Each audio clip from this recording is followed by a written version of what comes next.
Welcome in, H-Town. You are now tuned in to Grip It and Rip It Sports. I'm your host, J.R. Wilson, and today I have a special guest with me, Alan DeMan, who is also known today as Labubu's daddy, and we'll talk about that here in a few ticks right after this here. Hey, it's time to open up your ears and your eyes. You are now tuned in to Grip It and Rip It. Know what I'm talking about? Rip it and rip it, okay. Rip it and rip it, rip it, rip it and grip it and grip it and rip it, rip it and rip it, rip it and grip it and grip it and rip it, rip it and rip it, rip it and grip it and grip it and rip it, rip it and rip it, rip it and grip it and grip it. Yeah, welcome in, H-Town. I'm your host, J.R. Wilson. This is Grip It and Rip It Sports. Now, look, before we get started, there's a few things that I need y'all to do. One, I need y'all to like, subscribe, comment, and share this link with your people, with your partners, with your family, and understand that I am a part of The Solid Grip with my father. Y'all tune into that and subscribe to that channel. Also, on the other hand, sports, also subscribe there and understand that in the show that we do, it's the flavor for your wings, the barbecue sauce for your ribs, and it's also the sugar for your Kool-Aid, not your tank. Don't get it twisted nor misconstrued. But today I have a special guest with me, Alan DeMan, also known again, like I said, as Labubu's daddy. I will not call you that on this show other than that introduction. But y'all should follow him on his YouTube channel, The Americanst. I believe I said that correctly. If not, you can correct me if I'm wrong. But we have his link, or we have his YouTube link right here scrolling at the bottom of the page so y'all can see where to get it. So, Mr. Allen DeMan, how you doing today, brother? I'm good. You have more podcasts than Kevin Durant has fake Twitter profiles. You know, he actually started a podcast now that I'm interested in listening to see what he brings out and whatever he talks about as far as sports are concerned. But yeah, man, you know, I'm trying to do my thing like you're doing your thing, man. And you know, look, guys, anyone that gets an opportunity to see this, man, I really enjoy Alan DeMan because he's an individual like me and relative to being politically incorrect, okay, as the world would view us. But today, man, we're gonna talk about LeBron James. And normally we talk about Houston sports, and that's what this is all about. And you know, we can localize it, and I will in some form or fashion. Okay, when I basically kind of compare LeBron James to Bill O'Brien, and we'll talk about that a little bit later in the show. But this show was meant to be short and sweet, and that's exactly what we're gonna do. So, Alan, the man, there was a shot at the end of the game, the Lakers game, playing Miami Heat in the finals, that there's a controversy right now going on whether or not LeBron should have taken that shot. Now, first of all, I'm gonna tell you what I think. Championships are won by champions, and I know that LeBron is a selfless player on the court. But when you're the superstar, when you're playing for that pedigree, that caliber of a team in the Los Angeles Lakers, that's all about winning championships. You got to take that last shot. You got to put the dagger in the Miami Heat, send them home packing, and also so you can go home packing with a ring, a trophy, and a big bottle of champagne. How you feel about that, Mr. Allendale? Mixed. Mixed. Because, as you know, and as anyone who's ever watched, I do think LeBron's good, but and he's one of the best players we've seen. But he's not a GOAT. He's not the guy. But at the same time, I kind of get it, but I kind of don't, because if you look at a lot of titles, and I'm a basketball guy, heck, I might be getting back into the game. The thing is that I've always believed that the greatest way to win substantially or build substantially is to weaponize everyone on your bench. Unfortunately, a lot of high school coaches are guilty of not doing that because they really don't know what they're doing, and they play their 5 starters and let 9 kids puke in practice to never play because they're not able to coach the game. They can't teach it. But I do believe in weaponization of different people, and in the pros, I don't think there's any difference to that either. I think you see a lot of bad coaching in the pros. So I think to be a player like LeBron, to win when you're a focal point, it is important to weaponize around you because you want the defense to wonder who's next. The greatest thing I've ever seen coaching wise or being involved in the game, is seeing a kid that didn't do anything pretty much all year in the eyes of the opponents hit a couple big shots in a big game to kind of break open a game, and you see the other team go, "Oh crap, we got to guard them now." Like you could just see it. They're all like, it just wears you out. So in defense of LeBron moving the ball around a lot to get guys shots and in particularly big moments, I got no problem with it. However, the only thing I thought of during your intro, the only difference between that on the norm and in the game 5 defeat Friday night was it was the clincher. So you don't Yeah. have to worry about weaponizing a team to keep the defense wondering if you bury the shot, because there's no game. They don't have to worry about game 6. Right. Miami's not going to come out going, gee, we got to worry about him now. There is no game 6. You're all going home. So he should have taken maybe the shot to clinch it. But at the same time, again, I will defend Labubu. He is so used to that mentality. I'm sorry for those people out there in Twitter land and wannabe Basketballville. It's not easy to just break your own bones and reset them on the dime. So I think he just went with what he knew, went with what he saw, and that's the end result. But that's partially his MO. So, I don't fault him for being selfless. Yeah, look, here's the thing, man. When you look at the Lakers, you don't look at Kyle Kuzma, right? You don't look at Rajon Rondo when you look at the Lakers, okay? You think about one guy, and that's LeBron James. Now, I alluded to in the show that I had with my Anthony father. Davis, forgot him too. Yeah, no, but yes, Anthony Davis. I mean, I can, go across the whole gamut of players that's on the Lakers, but you don't say Anthony Davis in the Los Angeles Lakers. You say LeBron in the Lakers. Okay, that's the way it is. The expectation is for him to bring the trophy home to the city of Los Angeles. But would Yep. he have? But would he have? Would he? Would he have? Because he wasn't doing anything last year before he got injured. No doubt, man. I think the transition he made from Cleveland to Los Angeles had much more to do with him taking his game from Cleveland to Los Angeles. His production company is based out of Los Angeles. Right. You know what I Right. mean? So he had other things in mind. He had an agenda. Clearly, he wasn't fully submerged and baptized into the city of Los Angeles as far as basketball is concerned. In the community, yes, I don't think anyone could ever argue. That's not a point of argumentation to make. But definitely on the court, he wasn't doing anything before he got injured. The injury, I don't even know if it was a real injury other than him getting an opportunity to really transition himself from Cleveland to Los Angeles, all of what he does. So, but well, he's mailed it in on 3 different occasions. So I mean, it's not like he's never done it before. yeah, I mean, this is a high stakes situation, and I think that he understands that. As I'm looking at his game, the way he's playing both sides of the ball, I think that he understands this. But you alluded to this earlier that there's something that you want to set straight about LeBron. And before you say that, I mentioned something about LeBron and Bill O'Brien. See, the thing about Bill O'Brien is, who's the ex-coach, praise the Lord Almighty God, that he's no longer the coach of the Houston Texans. Okay, but here it is. You're in a situation where you have a wonderful franchise and organization and the opportunity to take a guy like Deshaun Watson and turn him into a beast, a monster, to take this team to another level. And you wasn't able to do that. And here's the thing. I don't necessarily think that LeBron is galvanizing the Lakers. I think what LeBron is doing is he's being King James. And what I mean by that is not necessarily getting everybody involved more than he is involving himself more into the game to make sure whatever needs to get done gets done. You know what I mean? So what did you want to set straight relative to LeBron James? LeBron is a fascinating player. He's the best athlete that ever played basketball. That's a given. I mean, if anyone said differently, I think they'd be kind of like half. Well, let's just say they were hit on the head with a brick. But anyway, but LeBron's problem is that, and his little worshipers, most of them millennials, most of them, unlike some that we know that are older. Right. But millennials they constantly want to have something that they want to claim as great.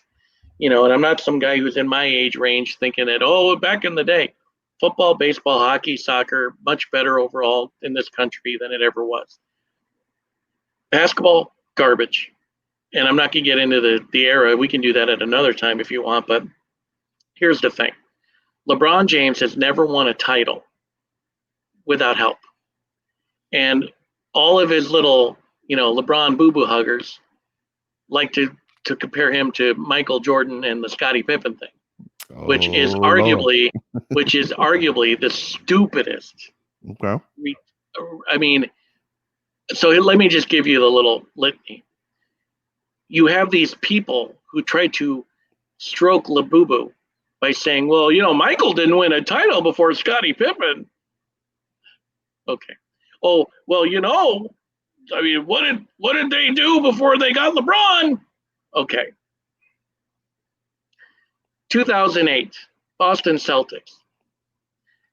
They had a guy on that team named Paul Pierce the year Right. before, who was coached by the second most overrated coach of the era, Croc Rivers.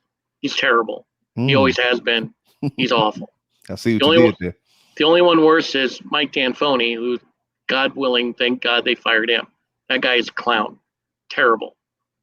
No heart, no toughness, all wine, no shine. Hmm. But the thing is that in 2008, Paul Pierce was winning 28 games, 30 games a year with the Celtics, with Croc, and then they brought in Kevin Garnett and Ray Allen, two other Hall of Famers, and they won. But I think it's funny how Labubu fans go, well, God, those guys didn't win until LeBron. That's normal. You put 3 or 4 All-Stars together, they're going to win. Talk to the Golden State Warriors about that. They were so weak that they could barely beat LeBron and a bunch of JV players. And then they blew it the next year. They got 4th All-Star, then a 5th All-Star. They're the biggest joke in NBA history, but that's beside the point. The fact is, 2008, Celtics finally won. And then in 10, they got back to the final.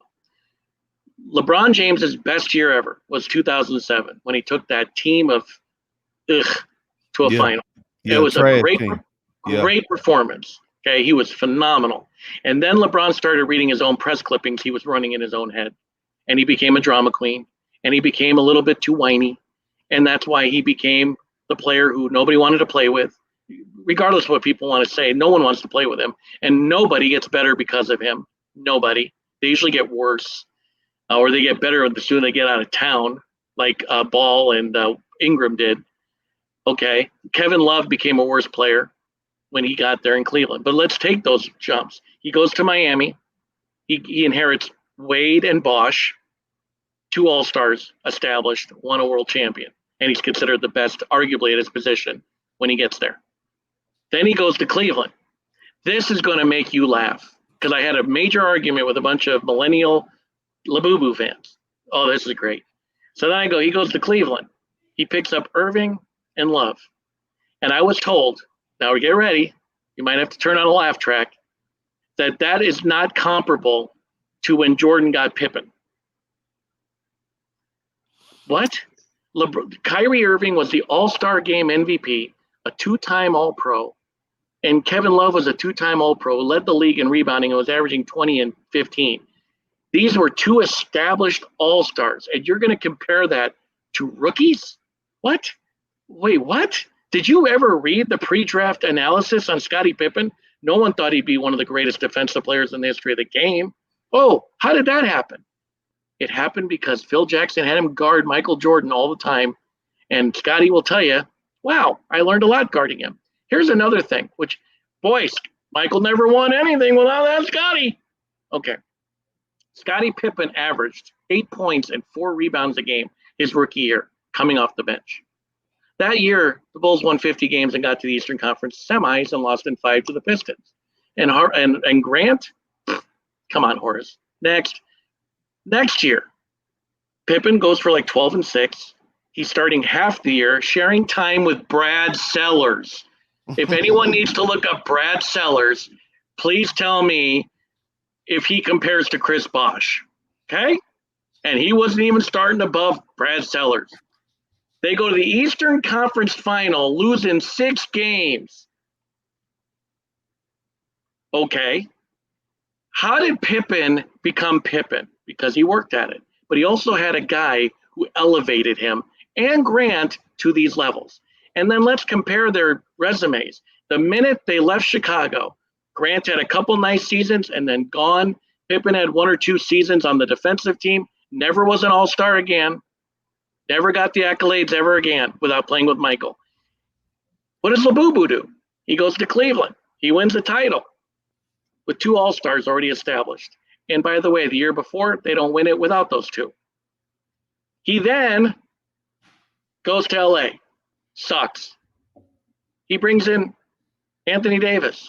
I'd like to congratulate Anthony Davis for bringing an NBA title likely to LA, because it sure as hell didn't happen because Labubu was there. He has inherited.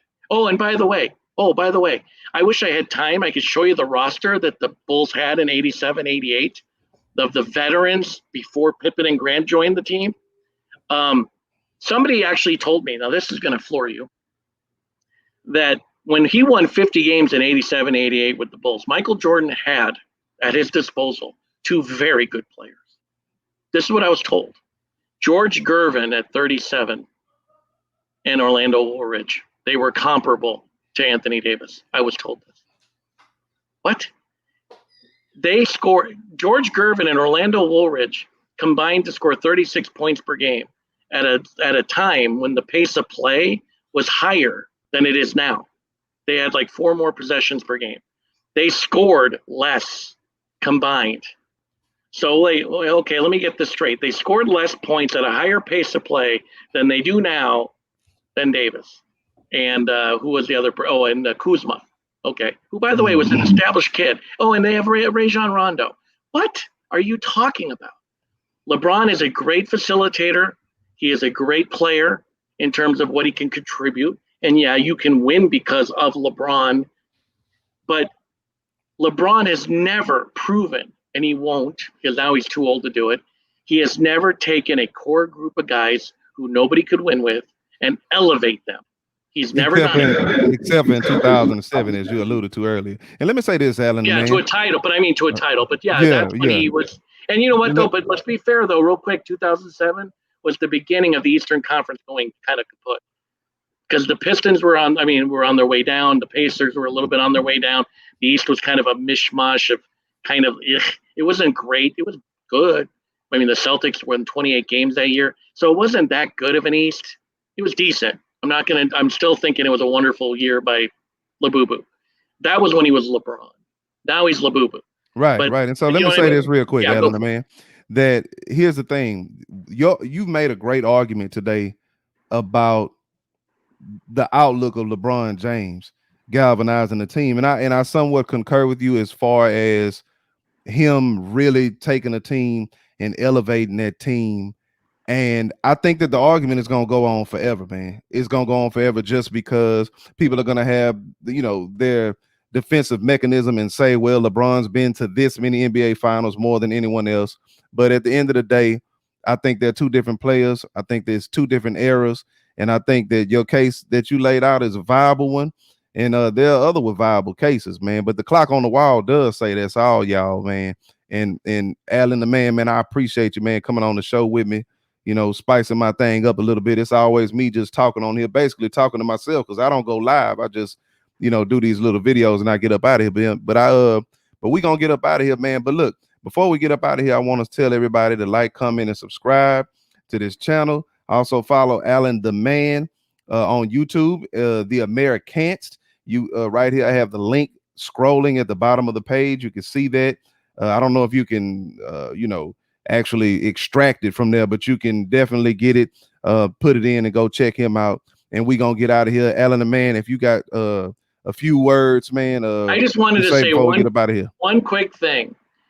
I just wanted to read these names for anybody who's pissed off now at me after hearing this. Here is the veteran players. That's all I'm going to do. Veteran players on the 87-88 roster, the rookie year for Scottie Pippen and Horace Grant. You ready? This is who we had to work with.